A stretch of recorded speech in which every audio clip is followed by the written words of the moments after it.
Voici le Xiaomi Smart Band 8, je voulais dire plutôt 9. Bon, avouez qu'on pourrait facilement se tromper, tant ils sont proches d'un point de vue design. Mais après vérification sur la boîte, on est bien sur le Xiaomi Smart Band 9, ou Mi Band 9 pour les intimes. C'est la même chose, mais en version chinoise. Même le câble de charge est semblable. 9e génération déjà pour le petit bracelet connecté de Xiaomi, et ce sans compter les versions Pro. Je vous les ai quasiment tous testés sur la chaîne chaque année, et honnêtement, je sais plus quoi dire en intro. Pour ceux qui connaissent pas encore, c'est un tracker d'activité, bracelet connecté. Ça permet de surveiller sa santé, de l'améliorer, de traquer ses données d'activité, ses données sportives, son sommeil, etc.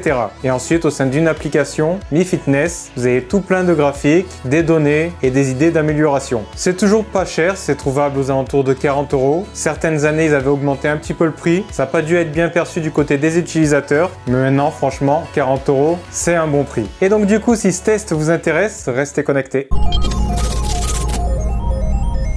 Au niveau du design, ça n'a pas beaucoup changé par rapport au Xiaomi Mi Band 8, Smart Band 8. C'est quasiment la même chose, à quelques millimètres près au niveau de la longueur ou de la largeur. Donc on est sur la version non pro, avec un design plus adapté pour le sport, mais c'est néanmoins élégant grâce à l'utilisation d'un cadre en métal sablé. On a un module sur lequel on clipse les deux parties du bracelet, et toute l'intelligence se trouve dans le module. Module ovale ou plutôt de forme oblongue, avec les capteurs au dos. Et donc dans ce bracelet, on a un cardiofréquence-mètre avec SPO2, accéléromètre, capteur de luminosité, gyroscope, etc., etc. Au niveau des couleurs, le module est disponible en noir, en gris, en bleu et en rose. Donc il y en a pour tous les goûts, ou presque. Alors j'ai choisi la couleur bleue pour changer. Je le trouve joli comme ça, franchement. Et c'est assorti à mon Pixel 8 Pro. Le bracelet est en silicone, mais il est possible d'en acheter dans d'autres matières, comme pour les générations précédentes. Je vous ai mis des liens en description de la vidéo. D'ailleurs, ceux de la génération précédente, du Xiaomi Smart Band 8, sont adaptables. Donc si vous avez d'autres bracelets, vous pouvez les mettre sur celui-là. Hop, c'est facile, c'est rapide. Le bracelet fait 15,8 grammes, donc pas de souci pour dormir avec et traquer ses données de sommeil. On est sur un écran de 1,62 pouces, donc la même taille que la génération précédente, en 60 Hz. La définition est de 192 par 490 pixels, ce qui fait une résolution de 326 pixels par pouce. L'écran est toujours de type AMOLED, il propose des couleurs agréables et des noirs profonds. Au premier abord, ça peut sembler identique au Mi Band 8, mais en fait, il y a une légère différence et c'est pas rien, c'est au niveau de la luminosité. Auparavant, on avait 600 nits de luminosité, ça permet de l'utiliser dehors, mais en plein soleil, on peut avoir un petit peu de mal à lire ce qui est écrit sur le bracelet. Cette fois-ci, on a 1200 nits de luminosité, donc pas de souci pour regarder son bracelet en plein soleil, c'est parfaitement lisible. Donc au premier abord, ça peut sembler identique, mais en réalité, la luminosité a changé, et c'est un plus vraiment appréciable. De plus, on a un capteur de luminosité, donc ce qui fait que quand on est dans le noir, chez soi, on va pas être ébloui, le capteur va adapter directement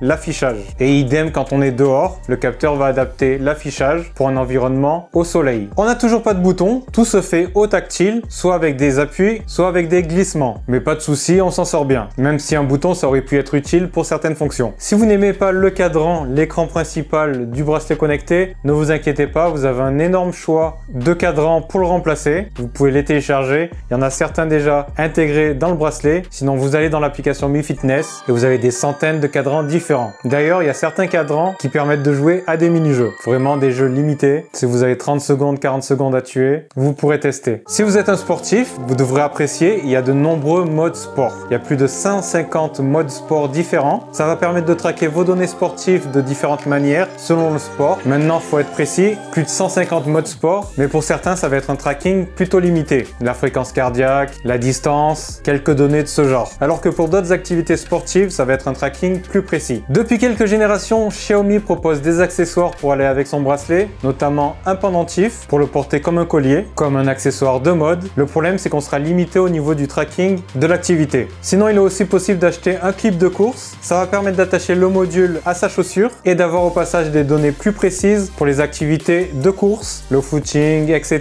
Notamment des données précises au niveau des foulées. Concernant la précision du capteur de fréquence cardiaque, c'est plutôt très bien. J'ai épluché pas mal de comparatifs comparatif entre ce bracelet et des appareils professionnels et les écarts sont en général très faibles. Il y a quelquefois des légères variations, mais rien de grave, c'est vraiment très léger, c'est plutôt précis de ce côté-là. Un petit mot sur l'autonomie, ça a toujours été le gros point fort des bracelets connectés de Xiaomi. Ceux qui utilisaient les premières générations de Mi Band doivent s'en rappeler, on pouvait tenir jusqu'à un mois avec certains bracelets. Donc quand on compare ça avec des montres connectées qui tiennent même pas à la journée, voire à peine 2 jours, c'est très fort. C'est d'ailleurs ce qui me fait préférer personnellement les bracelets connectés plutôt que les montres connectées. Le fait qu'il faille pas les recharger chaque jour. Xiaomi annonce 9 jours d'autonomie en utilisation intensive et jusqu'à 21 jours d'autonomie pour un usage plus léger et tout ça avec une batterie de 233 mAh. Et par rapport à ce qu'ils ont dit pour les générations précédentes, on peut plutôt leur faire confiance, à quelques jours près. Donc de ce côté-là, c'est pas supérieur seulement aux montres connectées, ça fait aussi partie des bracelets connectés avec la meilleure autonomie. On a encore une résistance à l'eau de 5 ATM. Attention, ça ne convient pas pour les douches chaudes. Moi, je l'enlève tout le temps avant de prendre ma douche. Les sources chaudes, les saunas ou les sports nautiques rapides. Il est toujours possible de se faire réveiller par ce bracelet avec des vibrations. D'ailleurs, le moteur de vibration a été amélioré. On a 20 vibrations différentes. Et on a toujours un réveil intelligent pour nous réveiller dans une fenêtre de 10 minutes. Quand le bracelet aura décidé que c'est le meilleur moment. Malheureusement, on n'a pas de GPS, pas de NFC et on n'a pas de microphone non plus. Donc vous ne pourrez pas passer d'appel avec. Mais on est sur un bracelet d'entrée de gamme vendu aux alentours de 40 €, un petit peu plus, un petit peu moins. Donc rien de problématique. Au début, au fil des générations, Xiaomi avait commencé à augmenter le prix petit à petit de son bracelet connecté. Et là, ça fait quelques temps en fait qu'ils sont dans l'idée inverse, ils baissent le prix. Ou plutôt, ils stabilisent le prix. C'est vraiment pas cher. D'ailleurs, si ça vous intéresse, n'hésitez pas à passer par les liens en description de la vidéo. Ça vous permet de me soutenir et ça ne vous coûte pas plus cher. Il existe des montres connectées vendues à ce prix-là, avec un microphone pour passer des appels, mais elles ont moins de qualité dans d'autres domaines. Donc ça dépend ce que vous voulez. On va faire une petite pause dans cette vidéo. Tout le monde ne le sait pas, mais je suis aussi présent sur d'autres réseaux sociaux. Et le réseau social où je suis le plus actif, c'est Twitter. Donc je poste des messages, des astuces, des bons plans et des actualités. Et un peu tout et n'importe quoi en vrai. Je parle même de musique, etc. Donc n'hésitez pas à me suivre sur Twitter. On va faire un rapide tour du propriétaire sur le bracelet. On va pas trop s'y attarder parce que c'est la même chose que la génération précédente. Donc ça, c'est le cadran principal que vous pouvez changer. Il y a plusieurs centaines de cadrans. On a déjà quelques infos, l'heure, la date et certains relevés d'activité. Ça dépend du cadran. Les notifications sont accessibles en glissant son doigt du haut vers le bas. On a accès aux notifs, aux messages de certaines applications. On peut malheureusement pas y répondre. En revanche, si on reçoit des appels, on peut programmer des réponses automatiques, des petits messages. Si on glisse sur le côté droit, on a accès aux paramètres rapides. Le mode ne pas déranger, la fonction pour retrouver son smartphone en le faisant sonner. Et l'accès aux paramètres. Les différents modes de fonctionnement, l'affichage, luminosité automatique, au bout de combien de temps l'affichage s'éteint quand on n'y touche plus, etc. Voici quelques exemples de thèmes qui sont directement intégrés au bracelet. Mais ne vous inquiétez pas, même si cela ne vous plaît pas, vous avez du choix parmi plusieurs centaines de thèmes différents. Ensuite, de l'écran principal, si on glisse son doigt vers la gauche, on accède à certains widgets. Par exemple ici le sommeil, la météo, le contrôle de la musique ou des vidéos, lecture, pause, augmenter le son, baisser le son, avant, arrière. Et on peut rajouter des widgets différents. Et on peut personnaliser les widgets, ceux que l'on met sur le bracelet. Ensuite, on va glisser du bas vers le haut et on accède à toutes les applications, toutes les fonctionnalités on va dire. Les statistiques, l'activité de la journée, les différents entraînements, plus de 150 entraînements différents disponibles, elliptique, rameur, etc. Le relevé d'activité des entraînements, par exemple du rameur, on voit le nombre de coups de rame, la fréquence cardiaque moyenne, maximum, etc. On a accès aux sessions de course, marche, basique, course marche avancée, jogging, brûlage de graisse, etc. Donc c'est des programmes d'entraînement de course. Le score d'entraînement, le capteur de fréquence cardiaque, notre score de vitalité, selon si on est beaucoup actif ou pas, la mesure SPO2. En général, on est censé être entre 95 et 100, voire un petit peu moins, mais si c'est beaucoup moins, faut consulter. Sauf si vous savez que vous avez un problème de ce côté-là. Le sommeil, donc ici on voit notre dernière nuit de sommeil. Le stress, aucune donnée aujourd'hui, donc on peut le mesurer son stress. La météo sur plusieurs jours, l'agenda, les réglages des alarmes. On peut mettre plusieurs alarmes, choisir réveil intelligent, les paramètres encore une fois.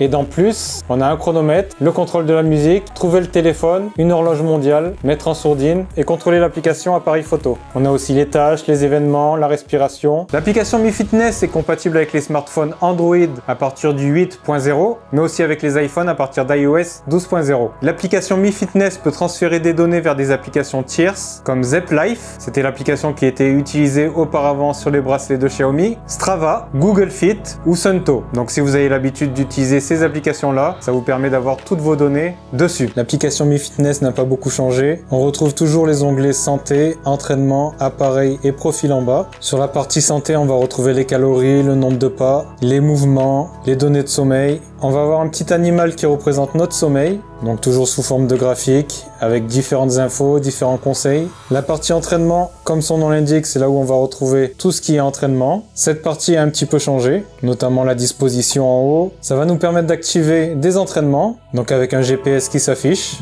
car on n'a pas de GPS sur le bracelet. Donc ça prendra le GPS du smartphone pour voir le trajet qu'on a fait. Donc on peut voir le trajet qu'on a effectué lors d'une course. On n'a pas de GPS dans le bracelet, mais ça prend le GPS du smartphone, si on l'a sur soi. Donc on peut démarrer une activité sur le bracelet ou directement dans l'application. Les cours sensoriels interactifs, donc pour l'instant c'est de la boxe. C'était présent déjà dans d'autres pays, notamment en Chine. J'en avais parlé dans mon test précédent et ça va permettre de prendre des cours de boxe en suivant ce qui se passe à l'écran de son smartphone, tout en traquant son activité avec le bracelet. Et dans un avenir proche, il devrait y avoir des interactions entre le bracelet et la fonctionnalité de boxe interactive. Et il y aura peut-être aussi d'autres activités interactives. Et enfin la partie appareil, c'est là où on va pouvoir gérer les affichages du bracelet si on veut le personnaliser. Donc il y en a vraiment un très grand nombre. Et c'est là aussi qu'on va régler tout ce qui est notifications, appels, fitness, santé. Donc si on veut faire des suivis plus précis ou pas, quelle notification de quelle application on veut recevoir, les appels entrants, sortants, etc. Et enfin notre profil. C'est pas l'application de suivi santé la plus riche, c'est pas la plus moderne,